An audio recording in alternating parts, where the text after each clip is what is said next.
nama saya Bunga Aulia Rahma dengan NIM 248620651. Dalam kesempatan kali ini, saya akan menjelaskan materi mengenai implementasi deep learning dalam pembelajaran di sekolah.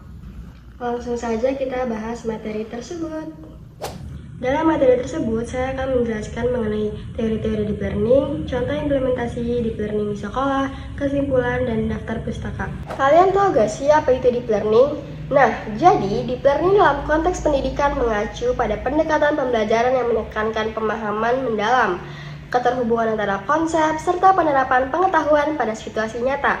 Tidak seperti pendekatan pembelajaran permukaan surface learning yang berfokus pada hafalan dan pengulangan informasi. Nah, deep learning berorientasi pada penguasaan konsep yang mendalam dan pengembangan keterampilan berpikir kritis.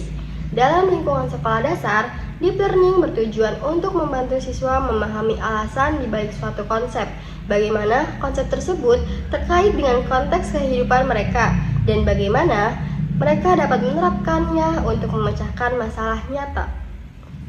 Yang pertama mengenai teori-teori deep learning. Pendekatan deep learning dalam pendidikan yang diusulkan oleh Mendick-Desman terdiri dari 3 elemen utama, yaitu ada meaningful learning, mindful learning, dan joyful learning. Nah, masing-masing elemen ini memiliki peran penting dalam membangun pengalaman belajar yang lebih mendalam dan bermakna bagi siswa. Meaningful learning menekankan bahwa proses belajar harus memiliki makna dan keterkaitan dengan kehidupan nyata siswa.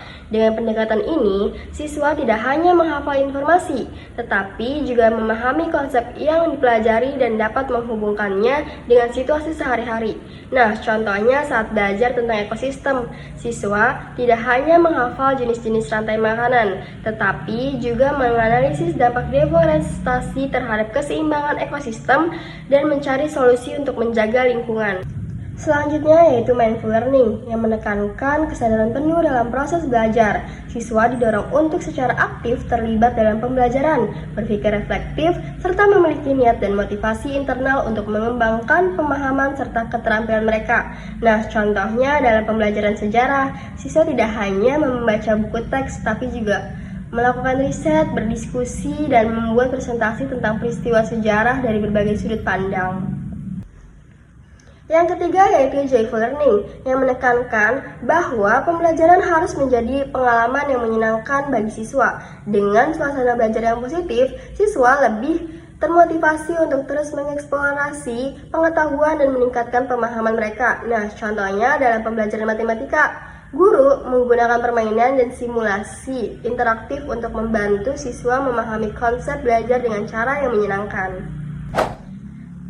Nah, selanjutnya yaitu implementasi deep learning. Makna implementasi deep learning di sekolah dasar menurut konteks pendidikan adalah penerapan pendekatan pembelajaran yang menekankan pada pemahaman konsep secara mendalam, reflektif, dan bermakna, bukan sekadar menghafal fakta atau mengerjakan soal rutin. Implementasi deep learning dalam pendidikan melibatkan 3 aspek utama, yaitu integrasi dalam kurikulum, pendekatan berbasis pemecahan masalah, serta penguatan keterampilan berpikir kritis dan kreatif. Bahwa guru dan yang menerapkannya, metode ini cenderung menggunakan model pembelajaran berbasis project atau project-based learning dengan pendekatan inquiry serta pemanfaatan teknologi untuk mendorong eksplorasi konsep yang lebih mendalam. Yang kedua, contoh implementasi deep learning di sekolah. Saya mengambil contohnya dari jurnal yang berjudul Penerapan Pendekatan Deep Learning pada Pembelajaran di Sekolah Dasar Kota Bekasi. Nah, contoh implementasi deep learning di SD dapat terlihat ketika guru mendorong siswa untuk berpikir kritis.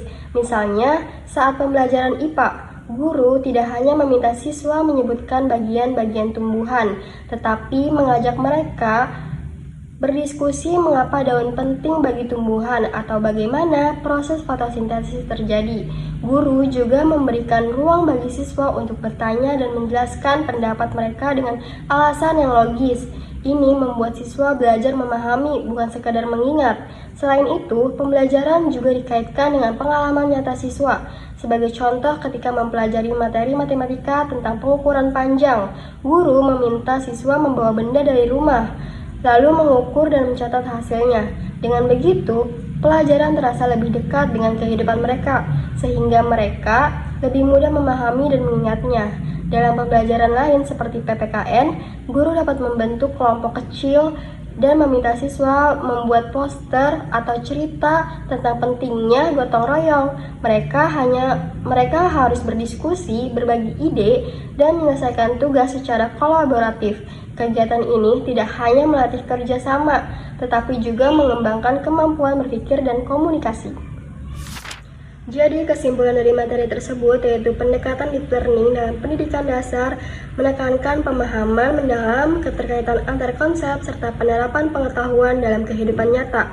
Dengan mengintegrasikan 3 elemen utama yaitu meaningful learning, mindful learning, dan joyful learning, proses belajar menjadi lebih relevan, reflektif, dan menyenangkan bagi siswa. Implementasi di sekolah dasar menunjukkan bahwa meskipun belum semua guru mengenal istilah deep learning, praktiknya mulai diterapkan melalui diskusi, proyek, dan refleksi siswa. Untuk mengoptimalkan pendekatan ini, diperlukan pelatihan guru dan dukungan kebijakan agar siswa dapat tumbuh menjadi individu yang aktif, kritis, dan memiliki pemahaman konseptual yang kuat. Yang terakhir yaitu ada daftar pustaka yang saya ambil dari beberapa referensi jurnal Google Scholar, bisa dilihat. Sekian presentasi saya, terima kasih yang sudah menonton, sampai jumpa!